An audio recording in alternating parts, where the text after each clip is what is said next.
जी हिंदी भाषा YouTube channel पर आपका स्वागत है।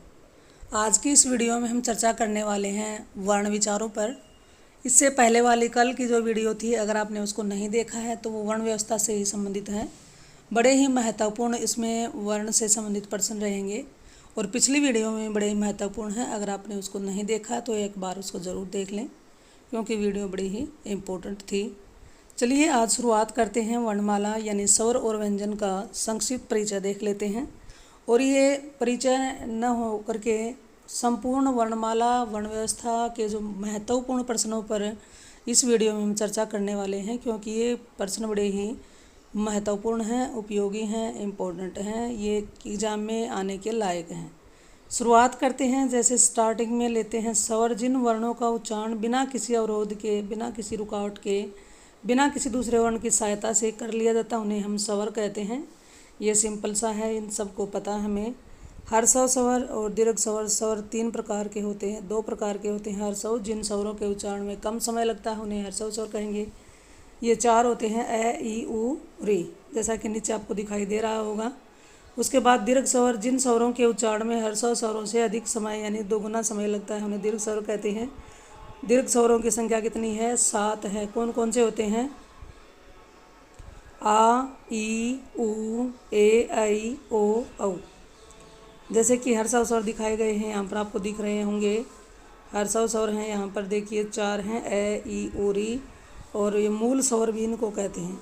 हर्षव स्वर को ये पूछ लिया जाए हिंदी में मूल स्वर कितने हैं, तो 4 हैं। कौन कौन से हैं? ए, ई, उ, री। ये अलग से प्रश्न बन गया है। अब आगे बात करते हैं दीर्घ स्वर कौन से हैं? आ, ई, उ, ए, ऐ, ओ, औ। अब ये दीर्घ स्वर भी हैं और इनको हम द्विमात्रिक स्वर भी कहते हैं। अब ये द्विमात्रिक स्वर कौन कौन से हैं? जैसे कि ये 4 हैं, ए, ऐ, ओ, औ। ये स्वर द्विमात्रिक स्वर कहलाते हैं या संधि स्वर भी इनको कहते हैं। तो हमें दीर्घ स्वर का तो पता है, लेकिन जो इनके दूसरे नाम से पूछ लिया जाता है इसमें हम डाउट हमारे मन में आ जाता है कि दीर्घ स्वर को कहते हैं या कुछ अलग होते हैं। तो हमें इस बात को क्लियर कर लेना चाहिए कि ए, ऐ, ओ, औ इनको हम द्विमात्रिक स्वर या संधि स्वर के नाम से भी जानते हैं, क्योंकि इनका दो स्वरों के मेल से इनका संयोग होता है, इनका निर्माण होता है। अब ए किससे मिलकर बना है इसको जान लेते हैं। ए प्लस और ये बन गया उ, ए प्लस ई। ए प्लस ई से क्या बन जाता है? ए बन जाता है। और इसी प्रकार से ए प्लस ए से क्या बन जाएगा? आई बन जाएगा। देखिए दो दो स्वरों के मेल से बने हुए नज़र आए हैं। उसी प्रकार ओ किससे बनता है? ए प्लस उ के संयोग से बन जाता है ओ। और उसके बाद ए प्लस ओ के संयोग से बन जाता है औ। तो इस तरह से ये प्रश्न पूछ लिए जाते हैं, बड़े ही महत्वपूर्ण हैं। तो जी फिर से बता रही हूँ, दीर्घ स्वरों की संख्या कुल है 7 और इसमें से पूछ लिया जाता है कि बताइए इनमें से संधि स्वर या द्विमात्रिक स्वर कौन से हैं। तो ए, ऐ, ओ, 4 क्या हैं?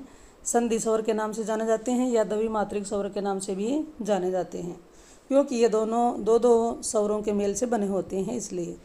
उसके बाद आगत स्वरों की संख्या कितनी है? 1 है। और ये क्या है? आ है। आ यानी कि ये अंग्रेजी भाषा के वर्णों से आया है। जैसे कि यहाँ पर लिख देती हूँ इसको, इस तरह से ये लिखा जाता है आ। और इसका उच्चारण करते हैं तो इसकी साउंड हमारी हिंदी के ओ की तरह ही होती है, जैसे कि कॉफ़ी, टॉफ़ी, ऑफिसर इत्यादि। अब आगे बात करें तो आगे है अगर स्वर। अब ये स्वरों का वर्गीकरण जब किया जाता है तो उसमें जीभ या जिह्वा की नोक के आधार पर स्वरों के 3 भेद किए गए हैं, अगर स्वर, मध्य स्वर, पश्च स्वर। अब अगर आप इसके बारे में कोई डिटेल में जानकारी चाहिए तो कमेंट में डालकर ज़रूर बताइएगा, तो इस पर आपके लिए वीडियो बना दी जाएगी। अब जीभ की या जिह्वा की नोक के आधार पर कितने प्रकार होते हैं? 3 होते हैं। अगर स्वर कौन कौन से पेपर में पूछ लिया जाता है तो अगर स्वर हमारे 4 हैं, ई, ए, ऐ। मध्य स्वर 1 है, ए। पश्च स्वर है आ, उ, ओ, औ, ओ। तो इस तरह से हमें याद रख लेना है कि जीभ की नोक के आधार पर भी स्वरों का वर्गीकरण किया जाता है और इसके 3 भेद किए गए हैं। जिन स्वरों के उच्चारण में जीभ का अगला भाग हमारे मुंह को टच कर लेता है तो वहाँ पर कौन से वर्ण होते हैं? अगर स्वर होते हैं वो स्वर कहलाएंगे और इनकी संख्या होगी 4 ई ए आई। उसके बाद जीभ की नोक जब मध्य भाग काम करता है तो वहाँ पर होता है मध्य स्वर और इसकी संख्या सिर्फ 1 है ए। और जब जीभ की नोक का पश्चय स्वर प्रयोग में लाया जाता है या प्रयोग में आता है तो वहाँ पर हो जाता है पश्चय स्वर। इनकी संख्या आपको दिख रही होगी आ उ ओ औ ओ। अब आगे हम बात करते हैं, अगला इसमें है संवृत स्वर, अर्ध संवृत स्वर, विवृत स्वर और अर्ध विवृत स्वर। अब ये क्या आ गया, ये भी हमारा जो मुख द्वार है या इसको हम कह सकते हैं मुखवीवर। मुख द्वार या मुखवीवर के आधार पर स्वरों का वर्गीकरण पूछा जाता है तो 4 प्रकार के होते हैं। संवृत स्वर है यानी कि जिनके उच्चारण में मुंह बिल्कुल बंद हो जाता है, संवृत यानी कि एक सर्कल बन जाता है, इनकी संख्या 2 है ई उ। अर्ध संवृत में मुख द्वार आधा बंद रहता है तो इसकी संख्या कितनी है, 2 है ई उ। विवृत स्वर में क्या होता है, मुख द्वार बिल्कुल ही खुल जाता है तो इसकी संख्या कितनी है, 3 है आ ऐ औ। विवृत स्वरों की संख्या 3 है। उसके बाद अर्ध विवृत में मुख क्या रहता है, आधा खुला होता है, जैसे कि ए ओ इत्यादि। इनके बारे में अगर डिटेल में जानकारी चाहिए, पूरी तरह से इनको जानना चाहते हैं तो कमेंट में डालकर ज़रूर बताइएगा।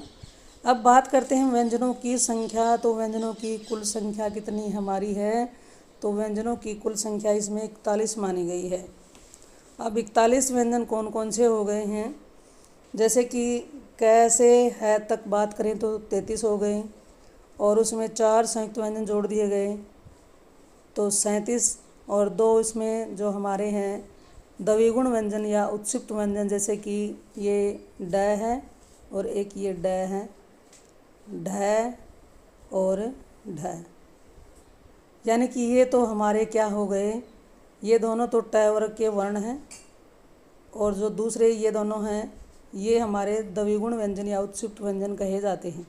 तो इस तरह से 2 ये मिला दिए गए हैं, जो हमारी काउंटिंग थी उस पर आ जाते हैं। जैसे कि मैं बात करूं, अभी बताया था आपको कैसे है तक 33, 4 संयुक्त व्यंजन हैं क्ष त्र ज्ञ स्र, तो 37 हो गए और 2 क्या हो गए हमारे उत्क्षिप्त या द्विगुण व्यंजन, तो 39 हो गए हैं। और 2 इसमें आगत व्यंजन को भी जोड़ना शुरू कर दिया गया है। आगत व्यंजन कौन से हैं, ज और फ को भी।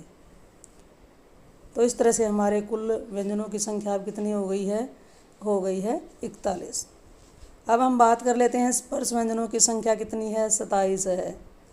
स्पर्श व्यंजन कैसे मैं तक जो भी वर्ग हैं 5, इन पाँचों के 25 वर्ण और 2 कौन से हैं उत्क्षिप्त व्यंजन या विकसित व्यंजन हिंदी के कहलाते हैं, जैसे अभी बिंदु और बिना बिंदु वाले ढ बताए थे वही। तो कुल मिलाकर स्पर्श व्यंजनों की संख्या हो गई 27। अंतस्थ व्यंजनों की संख्या कितनी है, 4। कौन से होते हैं, य र ल व। ऊष्म व्यंजन की संख्या कितनी है, 4 है, स है। अब इनको किन वर्णों को ऊष्म व्यंजन कहते हैं, क्यों कहते हैं, अगर ये जानना चाहते हो, इसकी डिटेल में आपको जानकारी चाहिए तो कमेंट में डालकर ज़रूर बताइएगा, आपको अच्छे से इसको क्लियर करवा दिया जाएगा। क्योंकि ये वर्ण व्यवस्था जो टॉपिक है बड़ा ही किसी भी एग्ज़ाम का आधार होता है। किसी में भी कोई भी एग्ज़ाम हो चाहे किसी से संबंधित हो, इसमें प्रश्न जरूर आ जाते हैं, 2 या 3 तक क्वेश्चन पूछ ले जाते हैं, तो इसको हमें क्लियर कर लेना चाहिए। उसके बाद हमारा है आगत व्यंजनों की संख्या कितनी है, 2 है। कौन कौन से अभी जो बताए गए थे, ज और फ, ये अरबी फारसी भाषा से हिंदी भाषा में लिए गए वर्ण।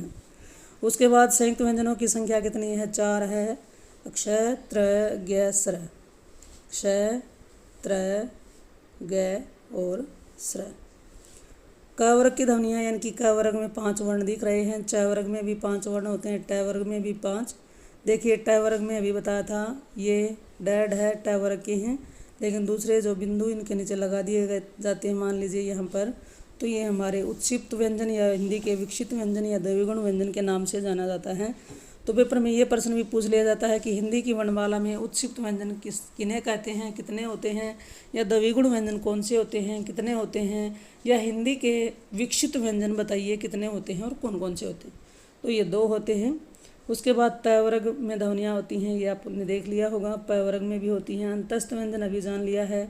अब हमने अंतस्थ व्यंजन में जाना था य र ल व, तो मैं बात करूं यानी अर्धस्वर य और व को अर्धस्वर का नाम भी दिया गया है। पेपर में पूछ लिया जाता है कि अर्धस्वरों की संख्या कितनी है और कौन कौन से होते हैं, 2 है और य और व। आगे मैं बात करूं लुंठित व्यंजन की संख्या कितनी है, 1 है। अब ये लुंठित व्यंजन क्या होता है ये जानना चाहते हैं तो आप जरूर बताइएगा। पार्श्विक व्यंजन की संख्या कितनी है, 1 है, ल है। ऊष्म संघर्षी व्यंजन कितने हैं, 4 हैं, स है। आगे बात कर लेते हैं उत्क्षिप्त व्यंजन, ये हम कर चुके हैं, ड और ढ। उत्क्षिप्त व्यंजन का एक नाम और भी है, कौन सा है, ताड़न जात या गौण वर्ण। ये भी क्वेश्चन पूछ लिया जाता है हिंदी में, ताड़न जात वर्ण कौन से होते हैं, उन्हें किसको कहते हैं। तो उत्क्षिप्त व्यंजनों को ही ताड़न जात व्यंजन के नाम से जाना जाता है या गौण व्यंजन के नाम से जाना जाता है, या हम इसको और क्या कह सकते हैं, इसको द्विगुण व्यंजन के नाम से भी हम जानते हैं। तो किसी भी तरह से एग्जामिनर क्वेश्चन बनाकर डाल सकता है, तो आपको सावधान रहना चाहिए, समझ लेना चाहिए।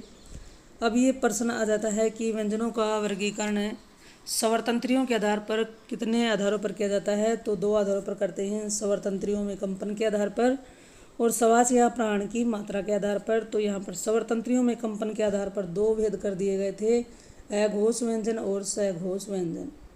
अघोष व्यंजन और दूसरा क्या है, सघोष व्यंजन। ठीक है।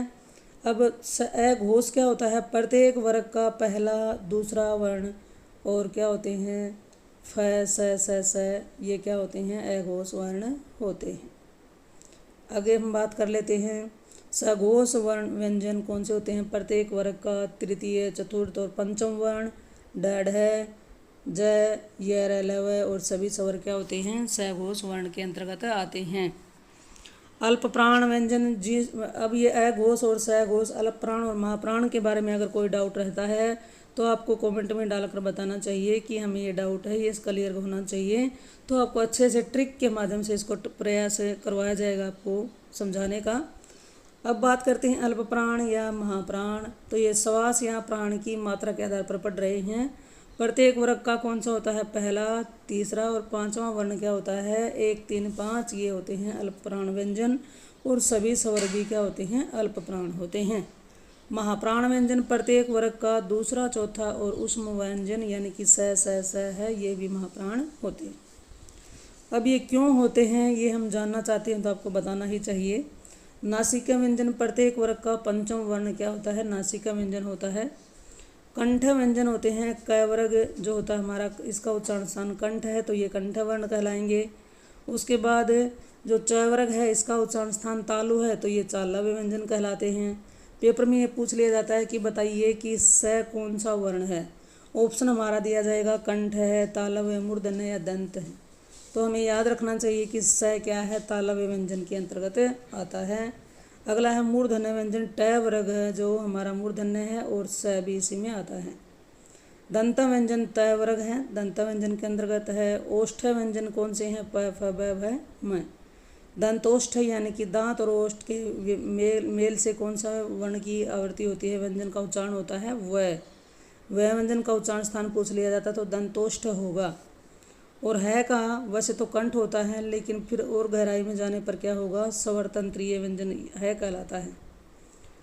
तो इस तरह से बड़े ही महत्वपूर्ण वर्ण व्यवस्था या वर्ण विचार पर मैंने चर्चा की है। ये वीडियो आपको अच्छी लगे तो इसे लाइक करें, अपने साथियों के साथ इसे शेयर कर दें। और अगर आपसे एक सलाह और चाहिए थी, अगर आप चाहते हैं कि मैं वीडियो लाइव आकर के बनाऊँ तो आपसे सलाह है कि यही सलाह लेना चाहती हूँ कि आप ऑनलाइन मेरी वीडियो देखना चाहते हैं या नहीं चाहते हैं, मैं ऑनलाइन आऊँ कि नहीं आऊँ, आपकी इसी लिए मैं आपकी राय लेना चाहती हूँ। और ये जानकारी अच्छी लगे तो इसे शेयर करें, लाइक करें। और डिटेल में अगर चाहिए तो ये भी आपको कमेंट में डालकर ज़रूर बताना चाहिए ताकि मैं इसके ऊपर आपके लिए अच्छी सी वीडियो बना करके लेकर आऊँ। तो ठीक है, फिर मिलते हैं एक और ऐसी ही नई वीडियो नई जानकारी के साथ। इस चैनल पर आने के लिए आपका बहुत बहुत धन्यवाद।